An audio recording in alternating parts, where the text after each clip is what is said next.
இனிப்பு மக்காச்சோளம் அனுப்புவதாக கூறி 10 கோடி ரூபாய் மோசடியானது அரங்கேறி இருக்கிறது. வங்கிக் கணக்கில் பணம் செலுத்தினால் மக்காச்சோளம் அனுப்பப்படும் என்று கூறி மோசடியில் ஈடுபட்டு இருக்கிறார்கள்.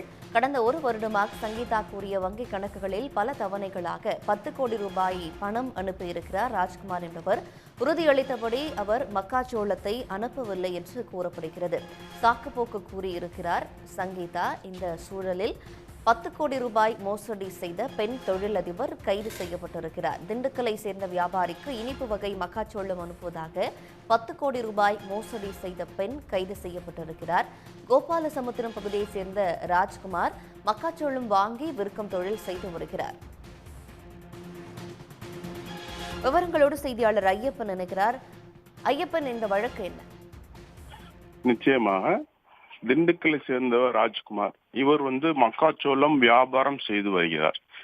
விவசாயிகளிடமிருந்து நேரடியாக மக்காச்சோளத்தை வாங்கி கம்பெனிகளுக்கு, நிறுவனங்களுக்கு, தனியார் நிறுவனங்களுக்கு வியாபாரம் செய்து வருகிறார்.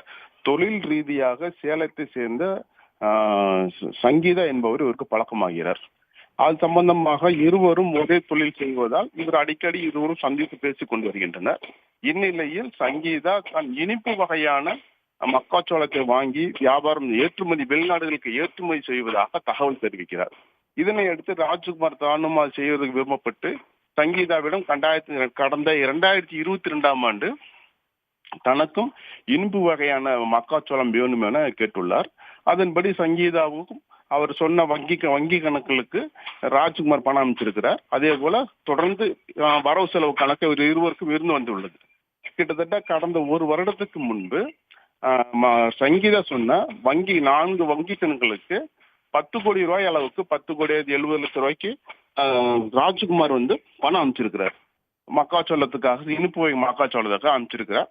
ஆனால் பணம் வர வந்த பின்னும் கூட சங்கீதா ராஜ்குமாருக்கு மக்காச்சோளத்தை அனுப்பவில்லை. இது தொடர்பாக ராஜ்குமார் பல முறை சங்கீதாவிடம் கேட்டும் சரியான பதில் சொல்லாமல் காலம் தாழ்த்தி வந்துள்ளார். அதன் பின்பு ராஜ்குமார் விசாரணை மேற்கொண்டதில் அவர் சங்கீதாவிடம் வேலை பார்க்கக்கூடிய ஆட்களின் வங்கி கணக்குகளுக்கு பணத்தை அனுப்ப சொல்லி தன்னை ஏமாற்றி இருப்பது ராஜ்குமாருக்கு தெரிய வருகிறது. இதனை அடுத்து உடனடியாக கடந்த ஜனவரி மாதம் திண்டுக்கல் மாவட்ட காவல்துறை கண்காணிப்பாளர் பிரதீப்பிடம் ராஜ்குமார் புகார் கொடுக்கிறார். இந்த மாதிரி சங்கீதா தன்னிடம் பணத்தை வாங்கி கொண்டு மக்காச்சோளம் தராமல் ஏமாற்றி உள்ளார்னு சொல்லி புகார் அளிக்கிறார். அந்த புகாரின் பேரில் உடனடியாக மாவட்ட குற்றப்பிரிவு போலீசார் கடந்த 6வது மாதம் வழக்கு பதிவு செய்து விசாரணை மேற்கொண்டதில் மோசடி செய்திருப்பது தெரிய வந்தது. இதனை அடுத்து சங்கீதாவை போலீசார் கைது செய்து நீதிமன்றத்தில் ஆஜர்படுத்தி சிறையில் எடுத்தனர்.